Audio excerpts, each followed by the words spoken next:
T20 ప్రపంచ cup సెమీఫైనల్లో batting, bowling, fielding లో అద్భుత ప్రదర్శనతో ఇంగ్లాండ్ ను చిత్తుగా ఓడించి టీ20 ప్రపంచ కప్ 2024 ఫైనల్ కు చేరింది టీమిండియా. ఈ విజయంతో 2023 ఓటమికి ఇంగ్లాండ్ పై ప్రతీకారం తీర్చుకుంది రోహిత్ సేన.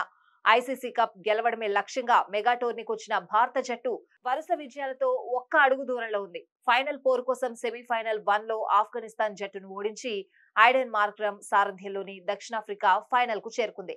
ఈ ప్రపంచ కప్ లో ఇరు జట్లు ఒక్క మ్యాచ్ ను కూడా ఓడిపోకుండా ఫైనల్ కు చేరుకున్నాయి. ఇరు జట్లు మంచి ఫామ్ లో ఉన్నాయి కాబట్టి ఫైనల్ పోరు మరింత రసవత్రంగా ఉండడం పక్కా. అయితే ఈ టీ20 ప్రపంచ కప్ 2024 తుది సమరం బార్బడోస్ లోని ఐకానిక్ కెన్స్టింగ్టన్ ఓవల్ లో జరగనుంది. శనివారం జరగబోయే ఈ మ్యాచ్ ను వర్షం దెబ్బ కొట్టే అవకాశాలున్నాయి. ప్రస్తుతం అందుతున్న వాతావరణ నివేదికల ప్రకారం ఫైనల్ మ్యాచ్ రోజున 70% వర్షం కురిసే అవకాశం ఉందని సమాచారం.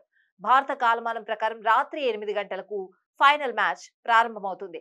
ఒకవేళ వర్షం పడితే ఓవర్లు తగ్గించి మ్యాచ్ జరపనున్నారు. మ్యాచ్ ఆడటం కుదరకపోతే రిజర్వ్ డే, అదీ కుదరకపోతే ఇరు జట్లను విజేతలుగా ప్రకటిస్తారు.